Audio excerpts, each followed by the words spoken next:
Commander Vex-9 pressed her 6 clawed digits against the observation deck's metallic railing, watching the human prisoner with mounting confusion. The creature stood in the center of their maximum security containment field, hands casually tucked into those ridiculous fabric pockets, whistling some irritating melody that made her antennae twitch. "Status report," she barked at Lieutenant Corks, who immediately straightened his purple carapace. "Ma'am, the human has been in containment for 72 standard rotations. He has consumed exactly 3 meals, performed what appears to be ritualistic physical movements for 30 minutes each cycle, and has been humming." "Humming?" "Yes, ma'am. Various melodic sequences.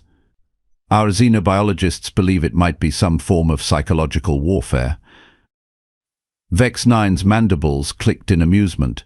It's psychological warfare, from a species that hadn't even achieved proper space travel until 5 rotations ago. The Galactic Council had been monitoring these humans for decades, watching them stumble through their primitive conflicts with projectile weapons and combustion engines. Now suddenly this one specimen had single-handedly infiltrated their most secure facility, disabled their defense grid, and stolen classified information about the upcoming Terran invasion plans. And he was whistling. "Bring me Captain Thork," she commanded. "Time to interrogate our guest properly." Captain Thork arrived within minutes, his massive frame filling the doorway. Standing nearly 3 meters tall with 4 arms and skin like armored plating, he was the Dominion's most feared interrogator. Prisoners typically began confessing the moment they saw his scarred visage. "You summoned me, Commander?" "Yes, our human friend down there needs some encouragement to share what he knows about Earth's defense capabilities." Thork's 4 eyes focused on the containment cell below. The human had now begun performing some sort of stretching routine, bending his spine in ways that should have been anatomically impossible for a vertebrate species. "Fascinating," Thork rumbled. "He shows no signs of stress. Heart rate normal, pheromone levels stable. Either he's incredibly disciplined, or what? Or he's genuinely not concerned." Vex-9's laugh was sharp and brittle. "Not concerned? He's surrounded by the most advanced military force in 3 sectors. We have weapons that can vaporize entire planets. Our smallest fighter craft could obliterate his homeworld's entire nuclear arsenal. Perhaps he doesn't understand his situation."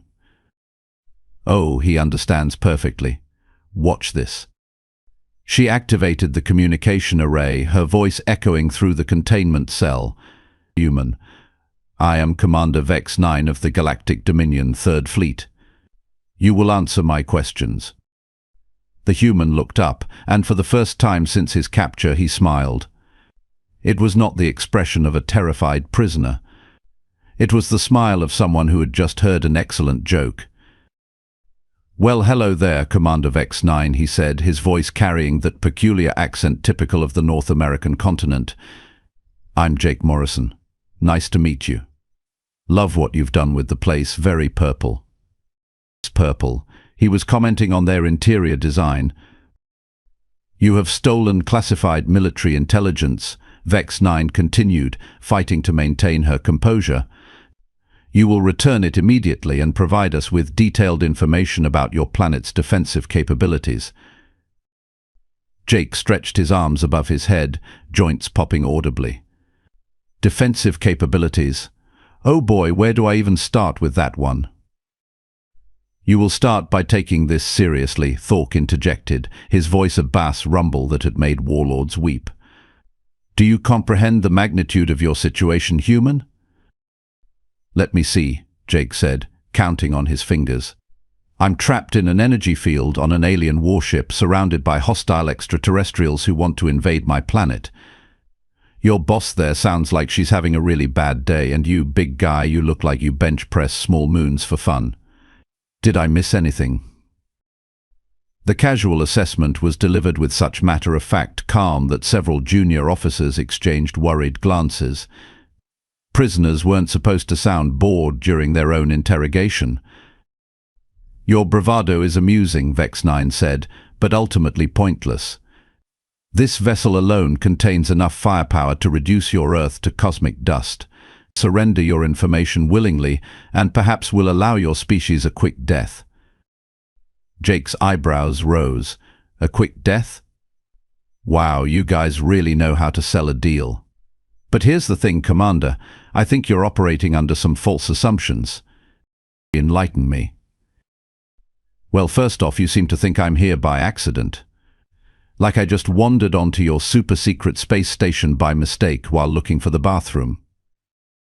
Vex-9's confidence wavered slightly.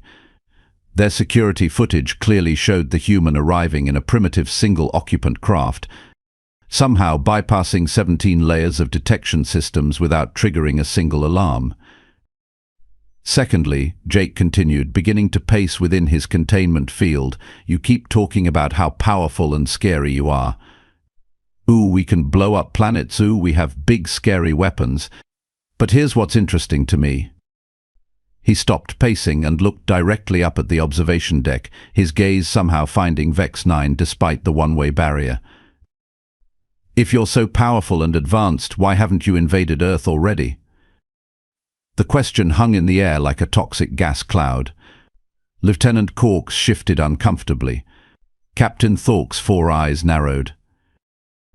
We are conducting reconnaissance, Vex-9 replied, but her voice lacked its earlier authority. For 5 years? Jake's grin widened. Because that's how long you've been conducting reconnaissance, according to those files I downloaded from your computer system. 5 years of watching, studying, analyzing. That's not reconnaissance, that's hesitation. We do not hesitate, Thorke growled. Oh, but you do. See, I've read your files. All of them. Your previous invasion targets. The Zentari homeworld, population 2 billion, pre-industrial technology, no space travel capability. You conquered them in 6 standard rotations. The Kellan system, 1.5 billion inhabitants. Early nuclear age, primitive rockets. 4 rotations. The Thix colonies, agricultural society, hadn't even discovered electricity. 2 rotations. Jake held up one finger. But Earth? 6 billion humans, nuclear weapons, space stations, satellite networks, global communications. 5 years of reconnaissance and counting. Want to know why? Illuminate us, Vex-9 said, though she wasn't sure she wanted to hear the answer. Because deep down in whatever passes for your collective subconscious, you know we're different. You've been watching our movies, haven't you? Studying our entertainment media to understand our culture? The silence from the observation deck was deafening. Oh, you have, I can see it in your faces. Well, the ones that have faces anyway. You've watched our war films, our science fiction, our disaster movies, and somewhere in your advanced alien brains a little voice keeps whispering, what if they're not as primitive as they appear? Captain Thorke activated his communicator. Commander, this is pointless. Allow me to extract the information through enhanced interrogation techniques. Enhanced interrogation? Jake laughed, a sound that somehow conveyed both amusement and threat simultaneously. You mean torture? Oh, please do try. I haven't had a good workout in days. You believe you can resist our methods? Thorke's scarred face twisted into what passed for a smile among his species. Resist? Captain, you're still not getting it. I'm not here because I was captured. I'm here because I chose to be here. Vex-9 leaned forward, her scales shifting from purple to an alarmed shade of orange. Explain. Think about it logically. Your security is supposedly impenetrable. Your detection systems are the finest in the galaxy. Your computer networks are protected by encryption that would take a primitive human centuries to crack. Jake spread his arms wide. Yet here I am, inside your most secure facility, with copies of your entire database, having a pleasant conversation with your command staff. Now, either your legendary Dominion technology is vastly overrated or the paws stretched like a taut cable. Or I'm not as primitive as you think. Warning lights began flashing throughout the observation deck. Lieutenant Quarks frantically manipulated his control panel. Commander, we're detecting massive energy signatures approaching from multiple vectors. Unknown vessels, moving at impossible speeds. Vex 9's skin shifted to deep red. Battle stations, raise shields. Identify those contacts. Ma'am, they're not showing up on long-range sensors. Only proximity detectors are registering them, and they're already here. Through the observation deck's transparent aluminum windows, shapes began materializing out of what had appeared to be empty space. Sleek, angular vessels that seemed to bend light around themselves, their hulls displaying technology that made Dominion warships look like stone axes. Stealth technology, Thork breathed, impossible. No species has developed stealth capabilities beyond our detection range. Jake's voice carried clearly through the communication system, though he hadn't raised his volume at all. Allow me to introduce myself properly. Jake Morrison, Lieutenant Commander, Earth Defense Force, Special Operations Division. My friends up there, they've been waiting for my signal. The largest of the mysterious ships positioned itself directly in front of the Dominion vessel. Its hull shimmered, and suddenly a voice filled every speaker on the station simultaneously, speaking perfect Galactic standard. Dominion vessel, this is Admiral Sarah Chen of the Terran Defense Fleet. You are holding one of our people. We would like him back. Vex 9's mandibles clicked rapid fire, a sign of extreme agitation. This is impossible. Our intelligence reports indicated that humans possess no faster-than-light capability. Your intelligence reports, Jake said pleasantly, were designed to tell you exactly what we wanted you to know. You've been feeding us false information? For 3 years, yes. Every probe you sent, every surveillance device you deployed, every secret observation post you established. We knew about all of them. We've been very carefully crafting the image of a primitive, divided world struggling with basic technology. Captain Thork's 4 arms flexed menacingly. Even if this is true, you are still our prisoner. Your ships may be advanced, but they cannot penetrate our shields. Jake's smile became positively predatory. Captain, you've made 2 critical errors in your assessment of the situation. Which are? First, you assume I'm actually in this containment field. The energy barrier flickered, and suddenly Jake was standing outside the cell, leaning casually against the barrier generator. Holographic projection, he explained cheerfully. Been running for the last 10 minutes while I explored your ship. Nice engine room, by the way. Terrible security. Alarms began shrieking throughout the vessel. Emergency blast doors slammed shut, compartmentalizing the ship into secure sections. And the second error? Vex 9 asked, though she was beginning to suspect she didn't want to know. You assumed I came alone. The blast door to the observation deck exploded inward, and through the smoke stepped 10 figures in form-fitting armor that seemed to absorb light itself. Their faces were hidden behind visors that reflected the room's occupants like dark mirrors. Commander Vex 9, the lead figure said, voice modulated by sophisticated electronics. I'm Captain Elena Rodriguez, Terran Special Forces.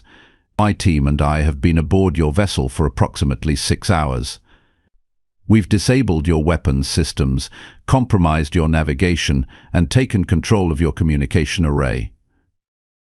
Vex 9 looked around frantically. Her bridge crew stood frozen, weapons half-drawn, facing opponents who had appeared like ghosts. But our sensors showed no signs of intrusion. No life signs, no energy signatures. Adaptive camouflage technology, Rodriguez explained, as if discussing the weather. We've been standing right next to you for most of the evening. Lieutenant Morrison's interrogation was quite entertaining to watch. Jake materialized in the observation deck, having apparently walked through solid walls to get there. "So, Commander," he said, settling into her command chair with infuriating casualness, "shall we discuss terms for your surrender? Or would you prefer to continue with that whole 'we're going to destroy your planet' routine?" The 10 elite Dominion warriors on the bridge hadn't moved. They stood like statues, staring at the humans who had somehow outmaneuvered them completely. Vex 9's voice was barely a whisper. "How?" Jake leaned back in the chair, hands behind his head. "Well, that's quite a story. You see, when we first detected your surveillance operations 5 years ago, we had a choice. We could panic, maybe try to build a bunch of weapons and prepare for war. Or..." He gestured toward the view screen, where more human vessels were decloaking, revealing a fleet that stretched beyond the horizon. "We could do what humans do best. We could cheat." The silence stretched across the bridge like a funeral shroud. Vex 9 stared at the view screen where dozens of human vessels hung in space, their sleek hulls reflecting starlight in patterns that hurt her compound eyes to follow. "Cheating implies breaking rules," she finally managed. "There are no rules in interstellar warfare." Jake's laugh echoed through the observation deck. "Oh, but there are. You've been following them religiously. Rule 1, survey the target. Rule 2, assess their technology. Rule 3, determine their military capacity. Rule 4, calculate optimal invasion force.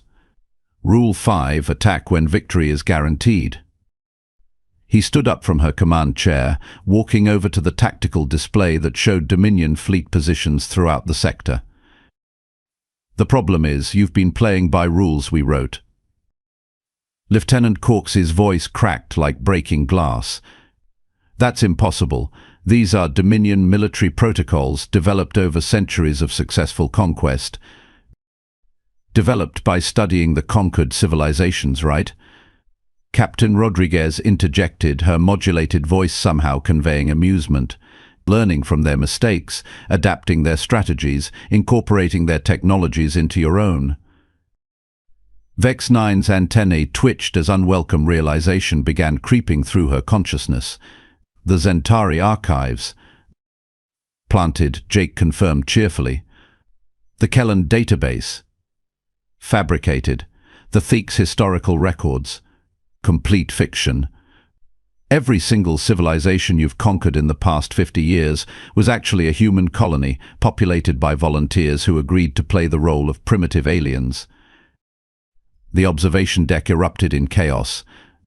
Officers shouted denials, Captain Thorke roared challenges, and warning klaxons wailed as Dominion warships throughout the sector began powering weapons systems. "Lies," Thorke bellowed, his 4 massive fists clenching. "Humans lack the population to establish interstellar colonies. Your species numbers only 6 billion individuals on a single world." 6 billion that you know about, Rodriguez corrected. "The actual number is closer to 47 billion, spread across 136 worlds in 37 star systems." Jake walked over to the main display, casually manipulating controls that should have been biometrically locked to Dominion personnel. "See, here's the thing about humans. We're really good at pattern recognition. About 400 years ago, we figured out that advanced alien civilizations would eventually find us. So we started preparing." The display flickered, showing a 3-dimensional map of local space with human settlements marked in blue and Dominion territories in red. The blue dots outnumbered the red by a factor of 10. Step 1, expand faster than anyone expects. Step 2, establish monitoring stations to detect approaching threats. Step 3, study the threat extensively. Step 4, create elaborate deceptions to misdirect their intelligence gathering. Vex 9's skin had shifted to a sickly yellow color. "The colonies we conquered, those people we killed." "Androids," Jake said simply. "Very sophisticated androids programmed to react exactly like a terrified primitive civilization would. The cities you bombarded were empty shells. The populations you subjugated were mechanical constructs designed to reinforce your assumptions about your own superiority. Captain Thorke's scarred face twisted with rage. Even if this is true, even if you've been manipulating us, it doesn't matter. We still outnumber you. The Dominion controls 12 sectors with over 300 battle fleets. Actually, Rodriguez said, consulting a device on her wrist, you control 8 sectors with approximately 90 functional battle fleets. The rest have been experiencing mysterious technical difficulties. As if summoned by her words, emergency reports began flooding the bridge communication systems. Voices speaking in dozens of alien languages, all carrying the same message: critical systems failures, weapons malfunctions, navigation errors.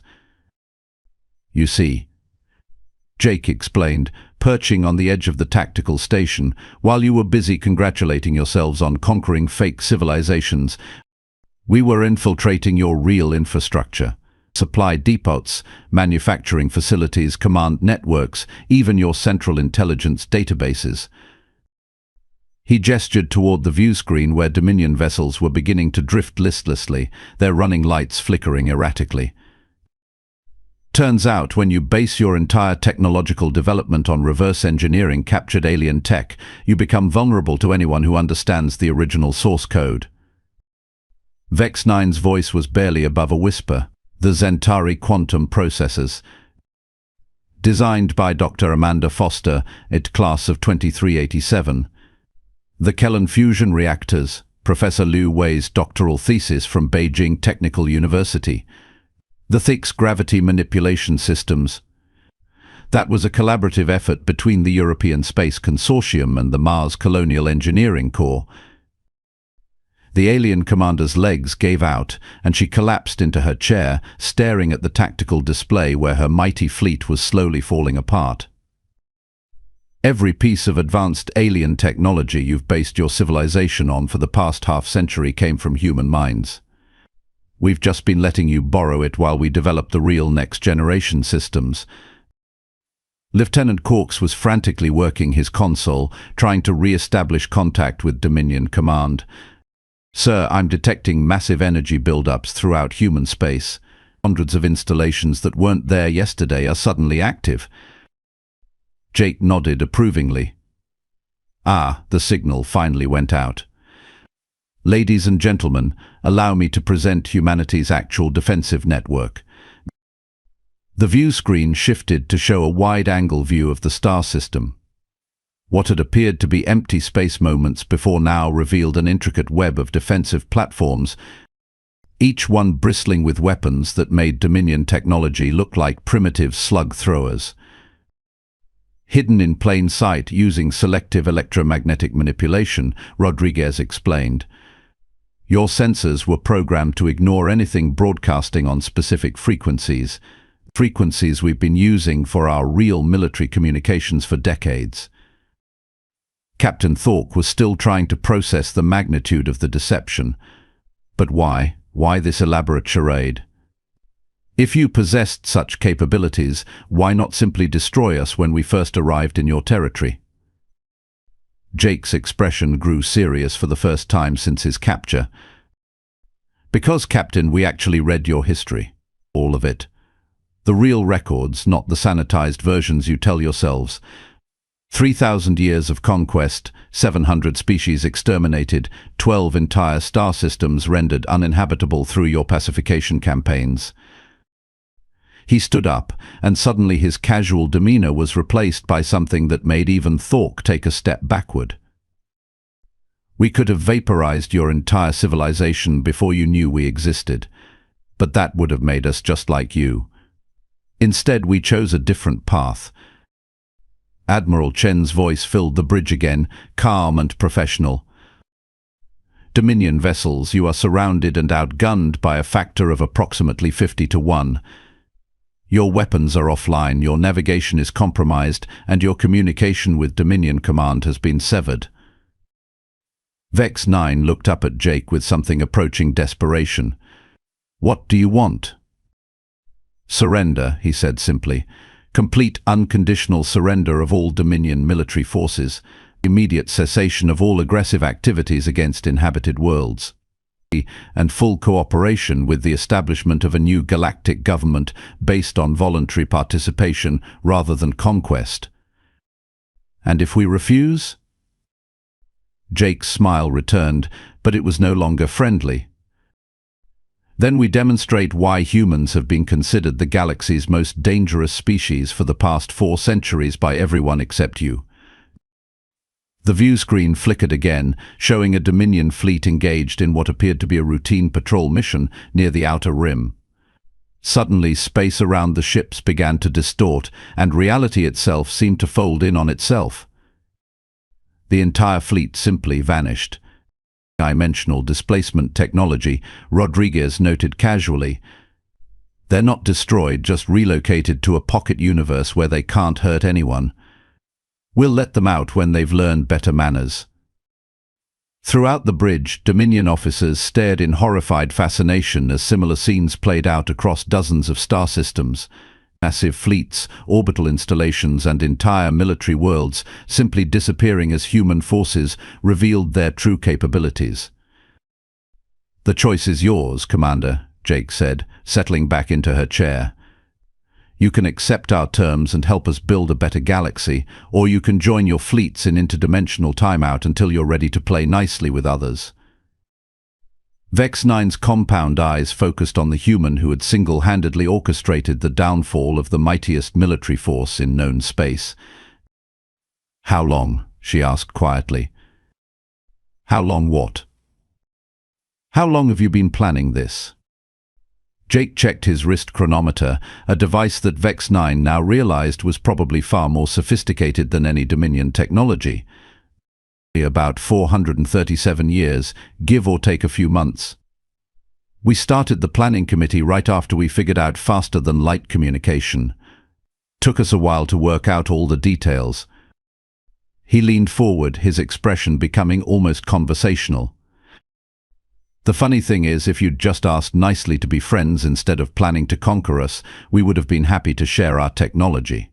Humans are actually pretty generous when people aren't threatening to enslave us." Captain Thorke's 4 eyes narrowed. "And now?" "Now?" Jake shrugged. "Now we get to be the galactic peacekeepers. It's not a job we wanted, but somebody has to do it. And apparently we're the only species with both the capability and the inclination to do it without turning into genocidal maniacs." Admiral Chen's voice filled the bridge one final time. "Commander Vex 9, we require your decision. Will the Dominion surrender peacefully, or shall we proceed with involuntary pacification protocols?" Vex 9 looked around the bridge at her officers, then at the human soldiers who had effortlessly infiltrated the most secure vessel in her fleet, and finally at Jake Morrison, who was somehow managing to look both threatening and sympathetic simultaneously. "We surrender," she said, the words tasting like ash in her mouth. Jake's grin returned to its earlier friendliness. "Excellent choice. Don't worry, Commander. You'll find that humans make much better allies than enemies. We're actually quite fond of reformed conquerors as long as they stay reformed." He stood up and walked toward the blast doors, pausing to look back at the alien officers who had spent their careers believing they were the apex predators of the galaxy. "Oh, and Vex 9? Next time you capture a human prisoner, you might want to ask yourself why they're smiling. We don't smile when we're scared. We smile when we're exactly where we want to be." As the human forces began the complex process of accepting Dominion's surrender and establishing the new galactic order, one thing became abundantly clear to every alien species monitoring the situation. Humanity had just announced its presence on the galactic stage, and the galaxy would never be the same again. The age of conquest was over. The age of cooperation was about to begin. Whether the rest of the galaxy was ready or not,